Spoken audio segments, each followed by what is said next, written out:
Now, part 2, Janet, are you a baby mama? Are you a baby mama?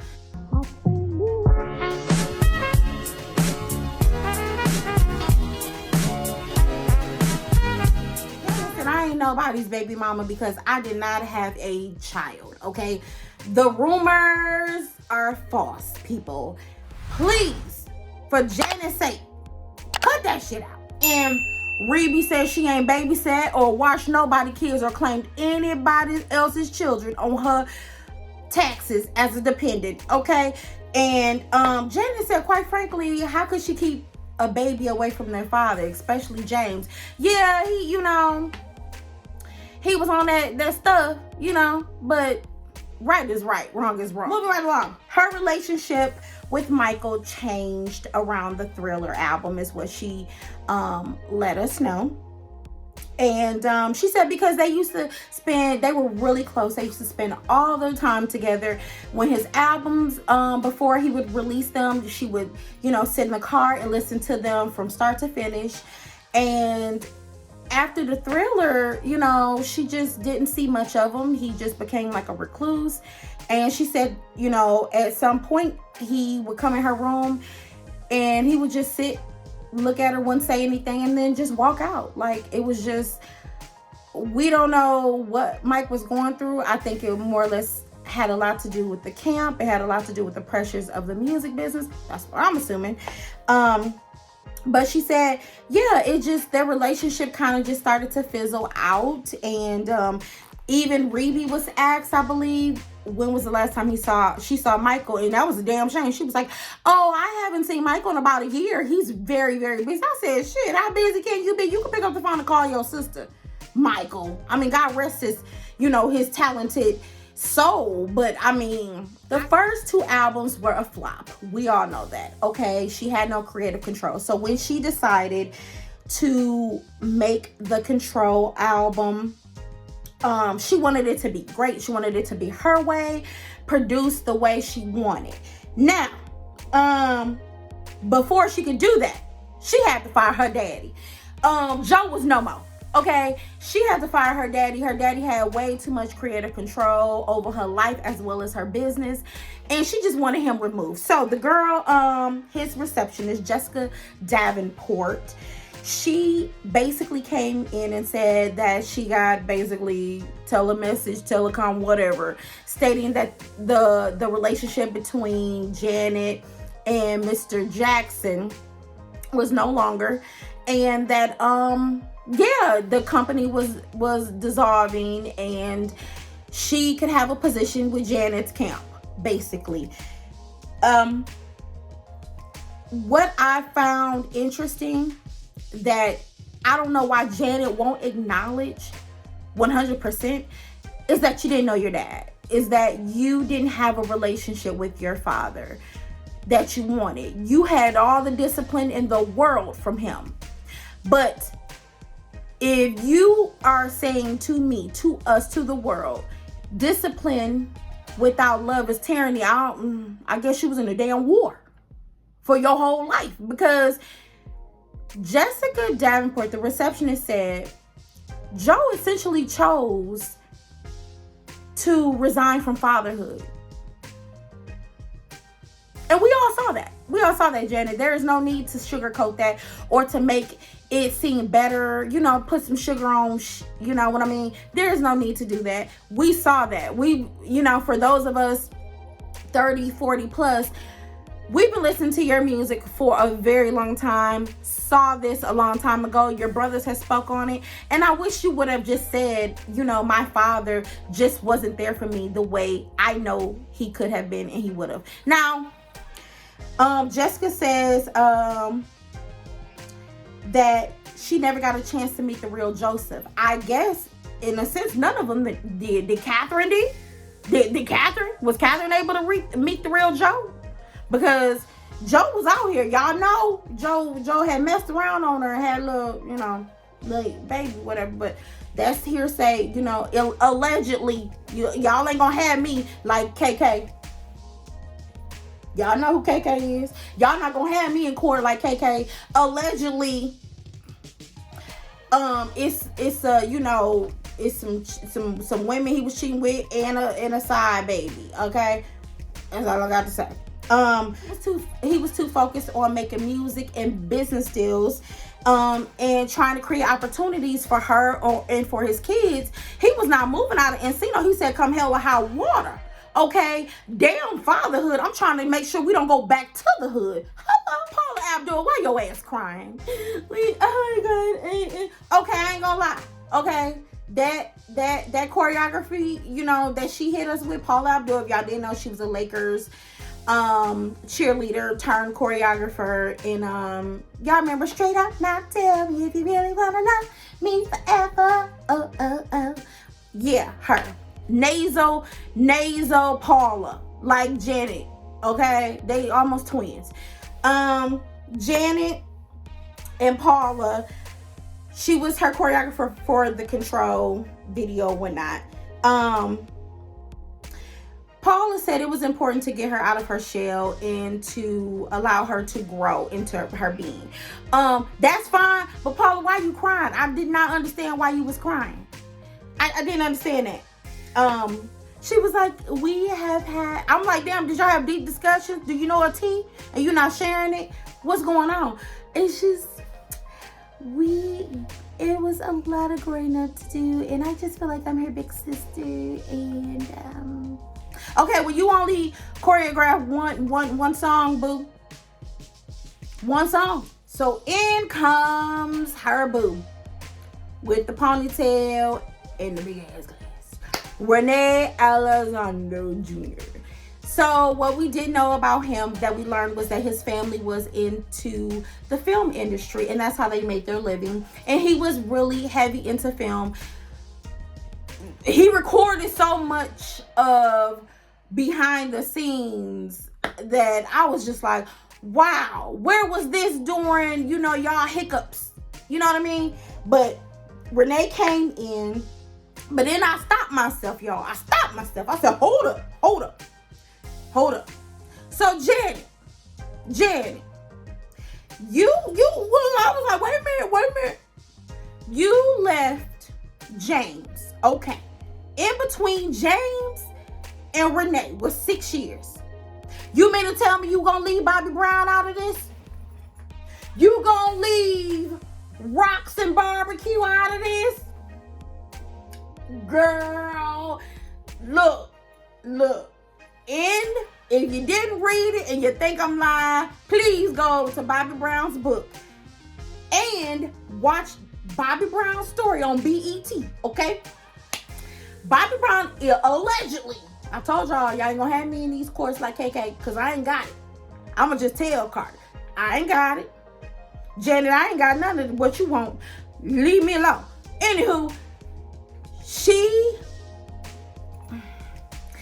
I don't know if it was dated, slept with, had some flings, but it was deep on Bobby's account. Bobby said it was a thing there, okay? Janet never mentioned her dating at all. And I said, okay, so we not gonna mention the plastic surgery of the nose at 16. Okay. We're not gonna mention that we possibly might have had a few outings, little flings, little shindigs with Bobby Brown, king of R&B, Rocks and Barbecue. Okay, rolls, and you know what I mean. We're not gonna discuss that. Okay. And furthermore, what y'all thought I did notice, and I'm gonna put a picture here, and y'all let me know if y'all noticed it too. Janet two front teeth was like a wingman. Janet two front teeth went out like this, honey. Look like this, okay? Janet, you ain't gonna talk about them veneers you got? Cause I don't know, nowhere in your career did we ever see her in one on Invisaligns then all day. But did we ever see her in some braces, a retainer, or anything? Janet, we ain't gonna talk about them veneers and that teeth straight, because baby, them teeth are straight. But if you look back at her in her Control and in her, I'm I'm gonna say between 16, maybe Rhythm, up until Rhythm Nation, baby, her teeth was a little funny in the front. I'm just saying. So we're not gonna talk about the cosmetic dentistry. We're not gonna talk about the rhinoplasty, the nose job you got done, which you left all that out, because I feel like if it's a documentary, you want to tell your story, tell it so that we won't be making up or trying to figure out. Okay, tell your story. But yeah, when did you date Bobby Brown? When did you have this thing with Bobby Brown? Was it before Renee or right at the beginning of Renee? Or was it after Jay? Like, I'm just asking a question, because we know when Whitney came in. So we know it had to be sometime in the 80s. That's all I'm saying. We're gonna elaborate on it. Y'all think about it. Y'all let me know. Now, what's crazy is our girl said 85, she divorced James DeBarge. And she wanted to be... She needed to be free of men who were into drugs and partying, i.e. James and Bobby. Because it ain't no secret, James and Bobby were, that's what they were doing then, okay? It's no secret, okay? So she said she just needed to be free of that. So in comes Renee, who could take the heaviness, the weight off of the industry. Basically, she could share the load of her career with Renee. And I caught that name. He called her Dunk. Her play name that he called for her, real playful name that he called her, was Dunk. And in his footage that he released in 1987, they were in Hawaii, and it was raining, like, raining cats and dogs, and he proposed with a ring this time, y'all. With a ring. And it looked like she was very happy and crying and everything. And I said, oh, okay, cute. And was it on Right Finger Channel? I'm just saying. I thought that was really nice, that footage that he offered. And she says, I just thought that this was it. I really wanted it to be it. But then again, I thought like that every time. And I got to thinking, were you trying to make every man you dated the man? Were you trying to do that? Like, because that would explain a lot that Bobby was saying in his book regarding your relationship. Like, you were trying to solidify it, and he was trying to just have fun with it. And then when he got serious, you were like, oh, I'm good. I got Renee over here. I'm just saying, I'm just thinking out loud and putting some stuff together. But yeah, she was happy with Renee. Renee made her feel, secure. I kind of felt like Renee gave me Papa vibes. Was it just me? I mean, yes, he's older, but how he conducted himself with her, with her staff, the crew, it just always gave me a control, but he didn't overstep his boundaries. It was like a Papa vibe type of thing. That's what I got. Yeah. So next we move to Janet being, she's doing this press tour, and while on this press tour, she's going to Italy and Barcelona and Paris, and she's talking about her album and Rhythm Nation and all that good stuff. But they keep asking about Michael, and I said that would piss me off. Like, I'm here for me. I am here for me. But Janet, being Janet, her response would be, Michael's at home. Yeah. So the album is gonna be soon, and the touring.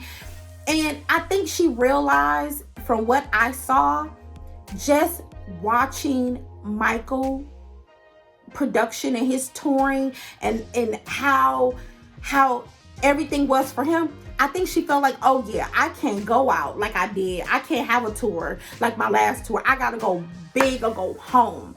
So I believe that's when she, you know, because Rhythm Nation tour was like her biggest like tour. It was great. I think that's when she realized, like, if I'm gonna make it and I'm gonna have a name for myself and I'm gonna put my stamp on it and my stank on it, I need to like, I need to do a Hail Mary. It just needs to be that way. Okay. So 1988, she begins recording Rhythm Nation with Jimmy Jam and Terry Lewis. Woo! That I laugh at that, at her attitude in that studio with them. So Jimmy, let me show y'all a picture. I don't want to tell too much because I want y'all to watch it. But Jimmy was telling her, hey, go in there, you know how to sing, put some attitude on it, put some stank on it, energy. She go in there. I want to love you, and you, oh, I do. He was like, okay, He was like, she was like, what is it? And he was like, I mean, sing the song like I told you to, anime. Put some stank on it, put some boom cat on it, put some energy on it. You know how to sing, you know what I want, you know what I need. You need to have some energy. What you doing? Now, I don't know the song she was singing because it sounded like a miss and not a hit, but she's still singing it. She said, okay, I'll do it again.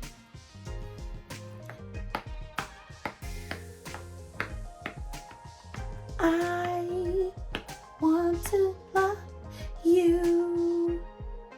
I really do, I really do, I really do.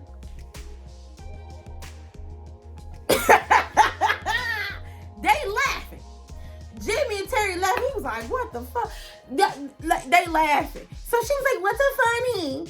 What's so funny? He was like, nothing's funny, Janet. Nothing.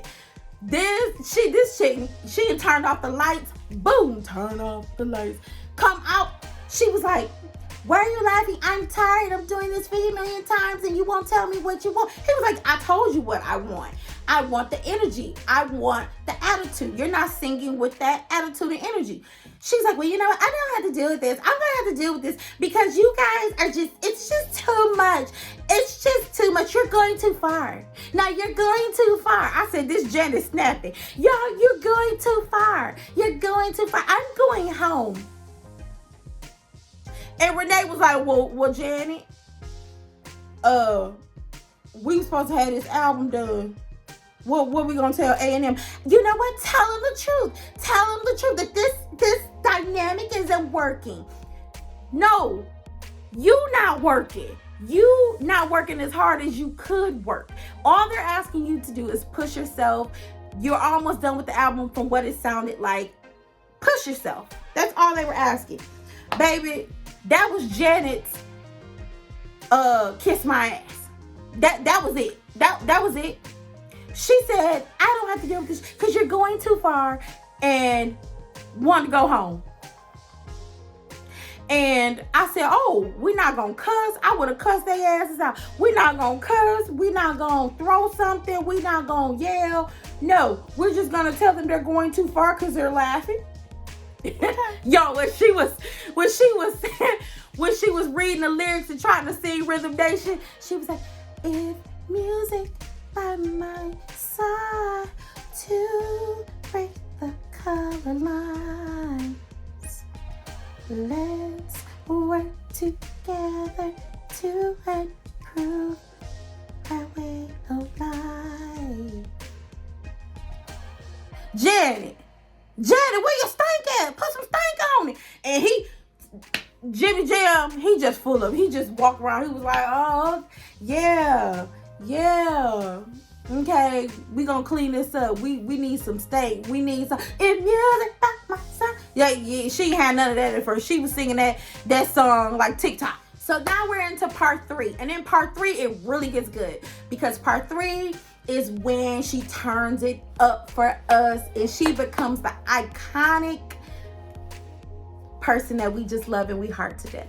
So And part 3 and part 4, moving on to part 4, the Rhythm Nation tour starts, okay? Also, it's a bidding war because now that she's fulfilled the 3 albums with A&M, now she's top commodity. She's hot, okay? Because Control did so well that Rhythm Nation just, y'all know, it just blew it out the way. But she's in a bidding war now because A&M, she wants to leave A&M. And it's a bunch of labels that are like, you know, looking at her and they want her, but it's she about that money and she about that control, and she wants her creative control. She ends up going with Virgin Records. She also, you know, we all know she was in Poetic Justice, okay? Very good film, I already know. And I had totally forgot that that's when she met Q-Tip. Okay, hold that thought about Q-Tip though. Hold that thought, okay? Just keep it right on the back of your bed. Okay. Also, in 1990, after the Poetic Justice, she actually gets a star on the Hollywood Walk of Fame. So I thought that was really, really nice. I was like, oh, I didn't know that. Okay. Jen, that was really cool. Cool. She also wraps up Poetic Justice. And then after the film, that's when she goes into making the records. And that's when she turns on the sex appeal. And she comes from, Rhythm Nation is released. After that, we have the Great Janet album, which is full of just, you know, if I was your girl. You know, y'all know Janet. Great songs on there, okay? Janet definitely, y'all, she started to rev up. Her sexuality was on point. Her music was on point. And she marries Rene Elizondo.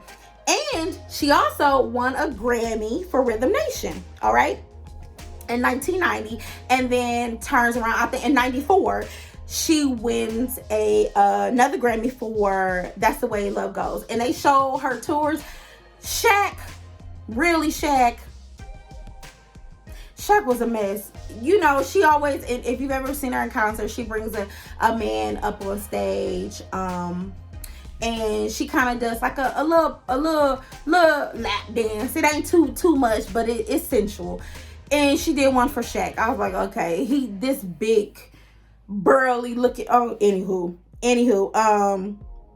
Now what I did not know, and we learned something. She was offered a Coca-Cola deal. So you remember back in the day, the Jacksons had Pepsi. Well, she was offered a Coca-Cola deal. And unfortunately, the scandal with Michael first broke. That was the first initial scandal. It broke.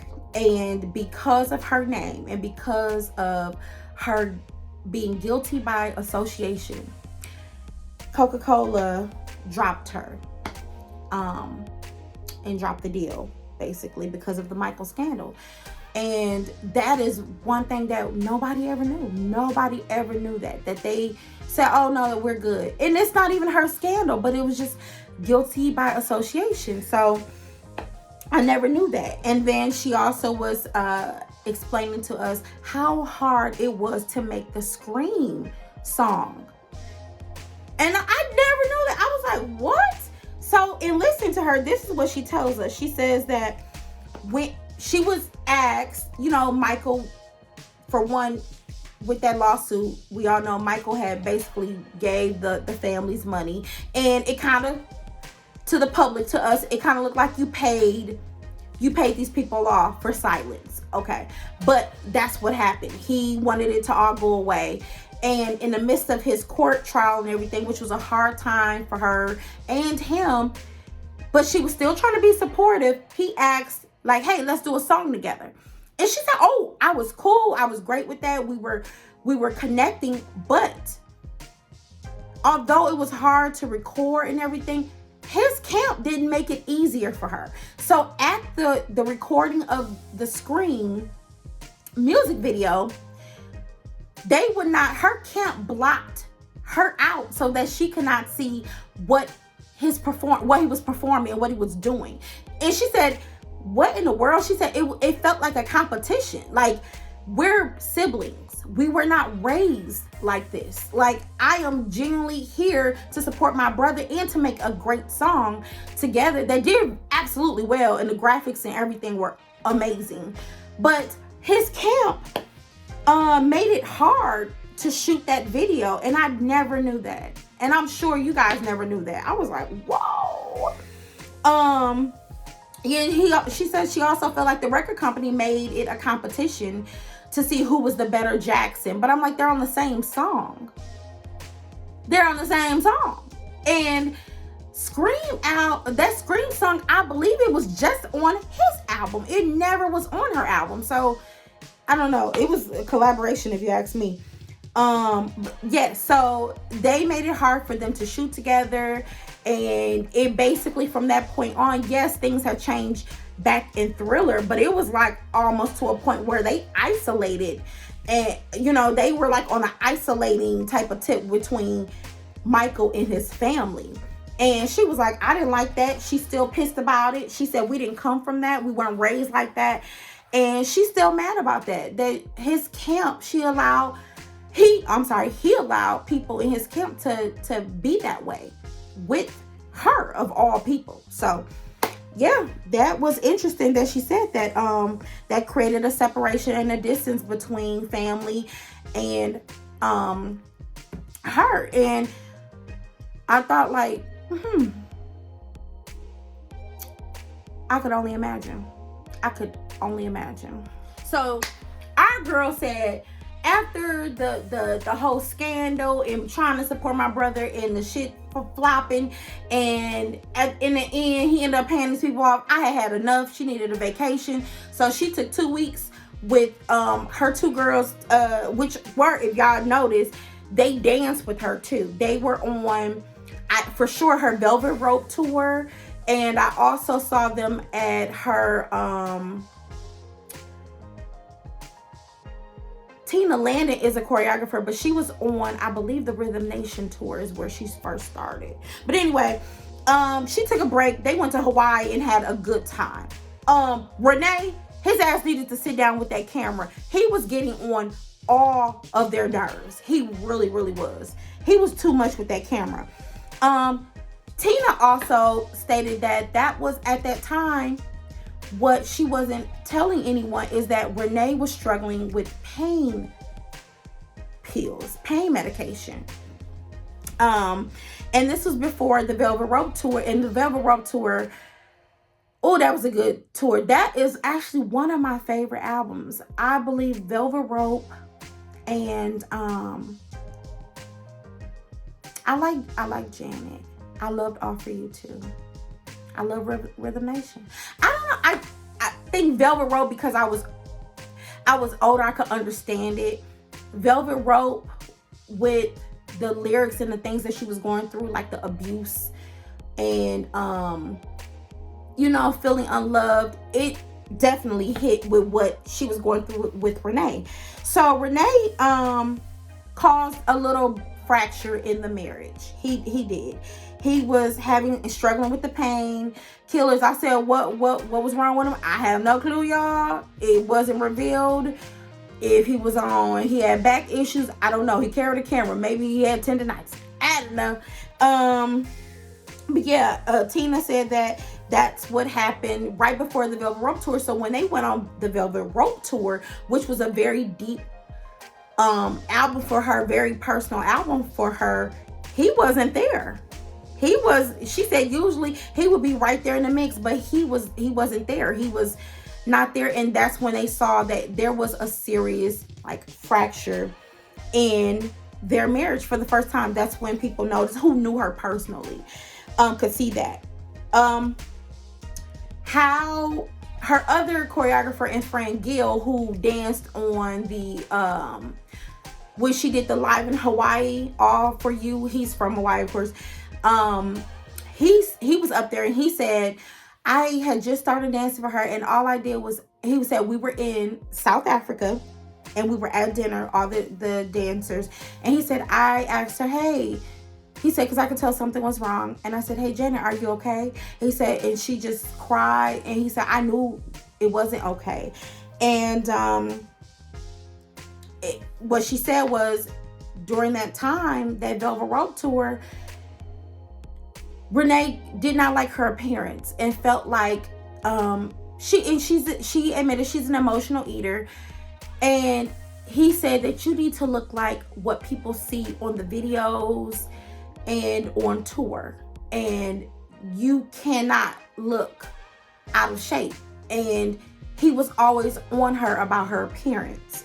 And she said, I'm sorry, my weight fluctuates, my weight fluctuates. And she was catching it. She was catching hell at home. And then her brother was calling her pig and horse. And she was like, yeah, I mean, your brothers, they call you names. That's what they do. She's like, I didn't take offense to it. She said, but deep down inside, it hurt. It stung a little bit, because she's like, I'm an emotional eater. Not only that, but she was like, hey, back then she was on birth control. This time she just happy and unhappy. So she eating because she happy. She eating because she ain't happy. I mean, it's just like, that caused her to say enough. You're not going to keep. I think, here's my opinion. I think that Janet was like, you got your own issues and addictions. You're not going to come up in here tripping on me about what I look like and what I'm not doing or what I need to reveal or not be. And you got your own issues. And you're not willing to deal with your issues. Don't come at me talking about mine. So eventually her and Rene, of course, she suffered in silence and in private, but they ended up divorcing. We all know that Rene wanted this crazy lump sum of money because he felt like he was the man in the situation. And she gave him something. She didn't give him what he wanted, but she gave him something. But they ended up divorcing. And the next album, of course, we all know, was the All For You album. So the All For You album is all for you. Hey, tell me if you want it. All for you. Y'all remember when she was in Nutty Professor? That was my jam. Oh my God, look at that party, shaking that thing, shaking everything. And our next package, alright. We're gonna have to ride it tonight. Oh, told y'all, Janet, fan and stan. But All For You comes, she leaves Rene, and comes little shorty doo-wop Jermaine Dupri. Y'all know Jermaine got his teeth done. I said, you gonna get your teeth done after Janet, huh? Anywho, Jermaine saw her and said basically, oh, you gonna see me again? And of course, who didn't like her? He knew she was famous. He was already famous too. Okay. What everyone said about their relationship was that Jermaine and Janet were easy. They had a friendship first, and it kind of blossomed into a relationship. He was and they were together years, okay? And he was very supportive. And to me, it still seems like even now to this day, they just hold a really good friendship and a really good space in each other's lives. Now, in comes the 2004 Super Bowl is when all hell broke loose, and I stood and I love that Jermaine stood by her. Jermaine was a stand for her. So she's dating Jermaine. She's preparing for the Super Bowl. Okay. Game day comes. We all know what happens. She's performing with Justin and a little nip slip. Okay. The Rebe killed me. Rebe said my kids were there, and they saw their Aunt Janet, and they said, oh my God, they were just horrified. Girl, your kids grown as hell. If they there to Super Bowl by themselves, they saw little nip before. They probably saw you before. Come on now. Rebe acting like, oh my God. It was just, it's not, I don't do flesh. Anywho, Rebe gone somewhere. So, with that whole thing that happened, they banned her. After asking her for 4 or 5 times to do the Super Bowl, they banned her from Super Bowl and the Grammys.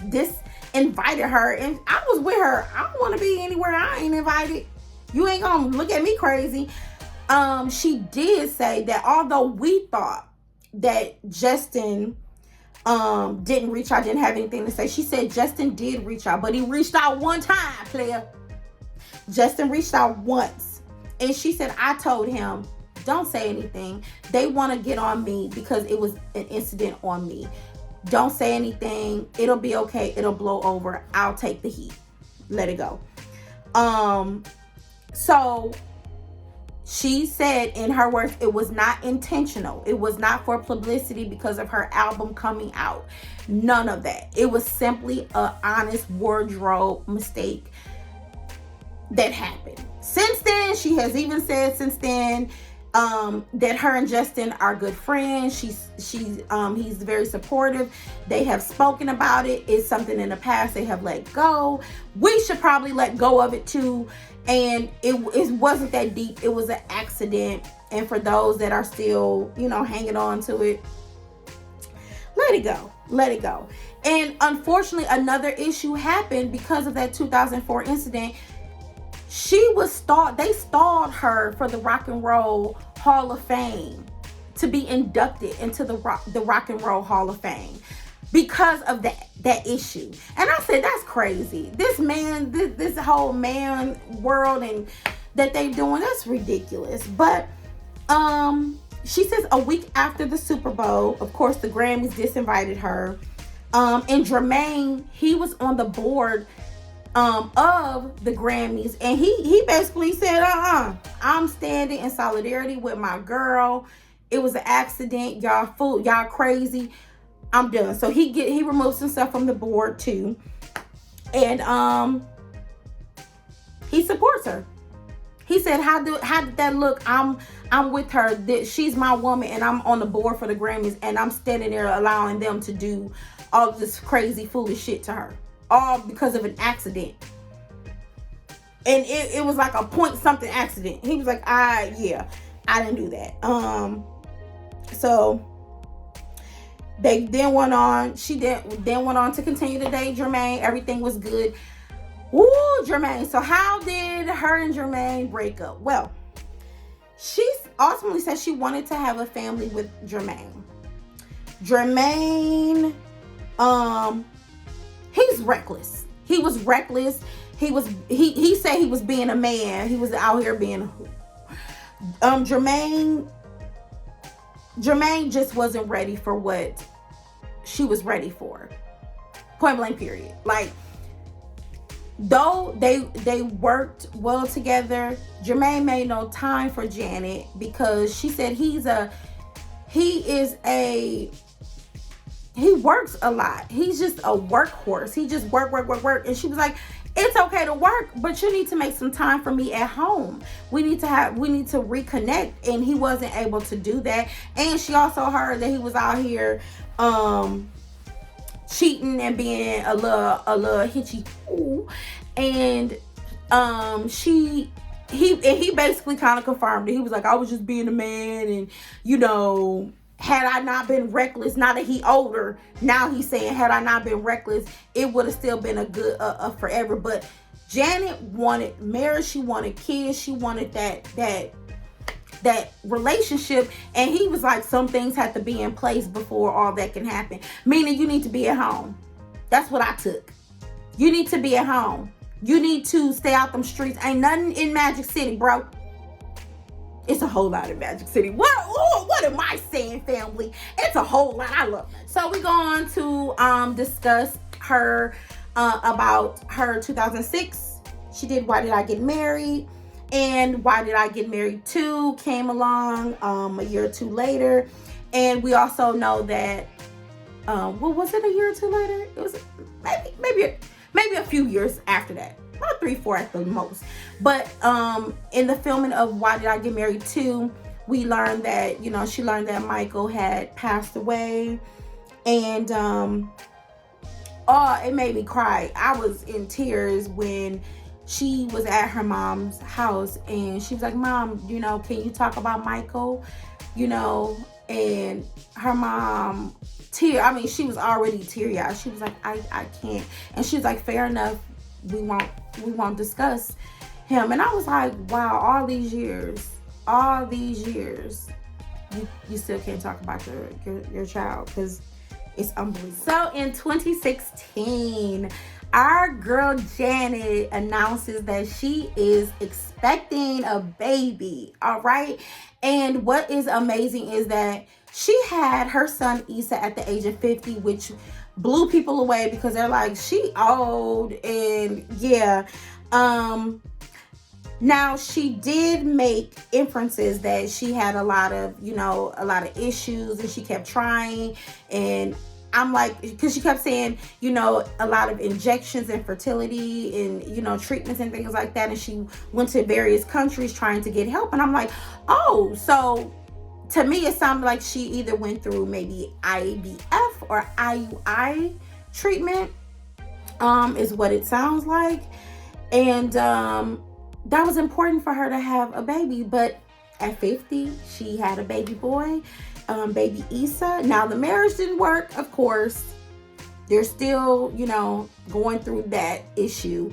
And I think it's due to, I guess, religious reasons and whatnot. But, yeah, she had a baby at 50, something she always wanted.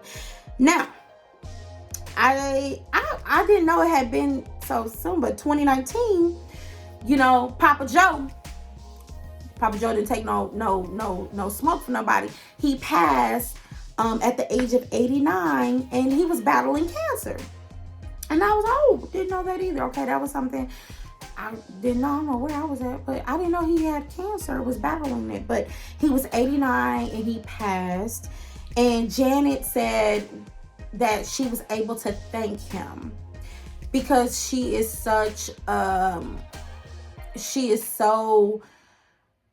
works tirelessly because of her father, and that work ethic and that drive, that's all because of her father instilling that in her and in her brother. So she thanked him. She said, I'm glad I was able to do that. And she said, I'm glad I was able also to ask him what it was like to be a man back during those times. And I said, Janet, you got daddy issues, but you're not saying you got daddy issues. And it's okay, girl. We all got daddy issues.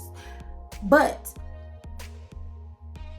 when she made that statement, like, I wanted to know what it was like being a man back in, like, basically getting to the root of why the hell he was so angry and,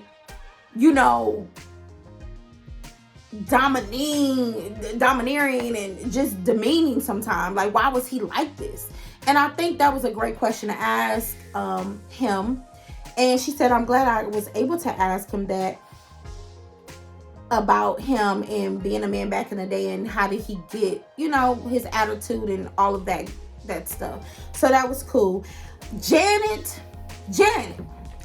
was snubbed at that Rock and Roll Hall of Fame from 2004 to 2019. They finally gave her she was finally inducted into the Rock and Roll Hall of Fame in 2019.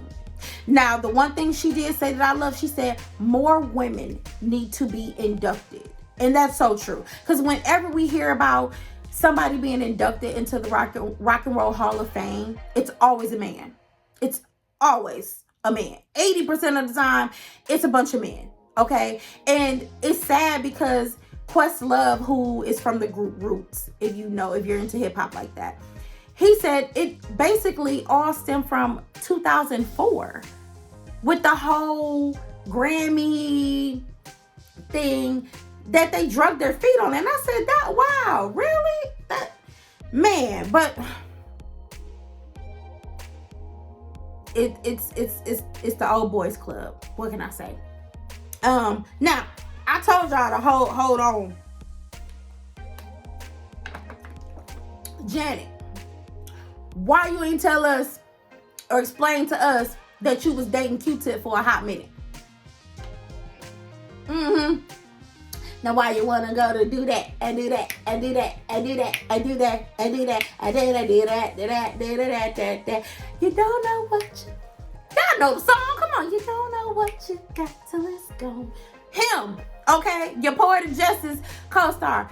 You didn't tell, yeah, now, she dated him for a hot minute, okay? But he was another one. Didn't have it together.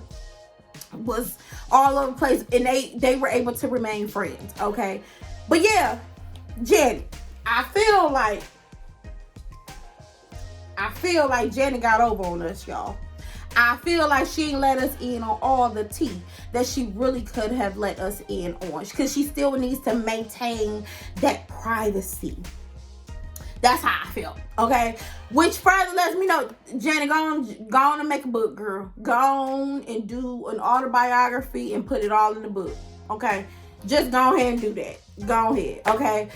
Tell us the tea. Tell us what's true and what's false, because clearly this documentary, you couldn't have told us much. You was too busy telling us more about your brothers than about you. So I want to know your TT, okay? I want to know how you met him.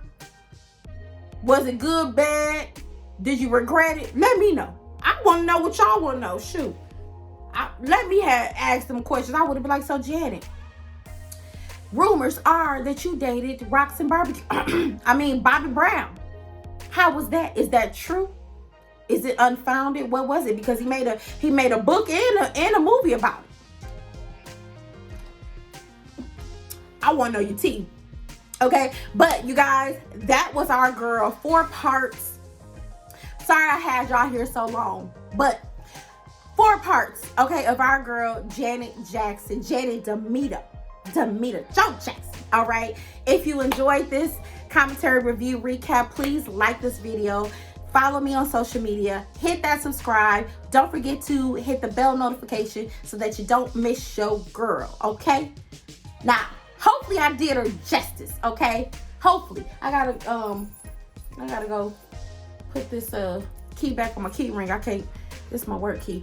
Anywho, I'll see you guys soon. Thank you for watching, and I'll see you for 90 Day Fiance, or no, 90 Day before the 90 days. Y'all know what I'm talking about. I'll see y'all soon. Bye, pretty girls.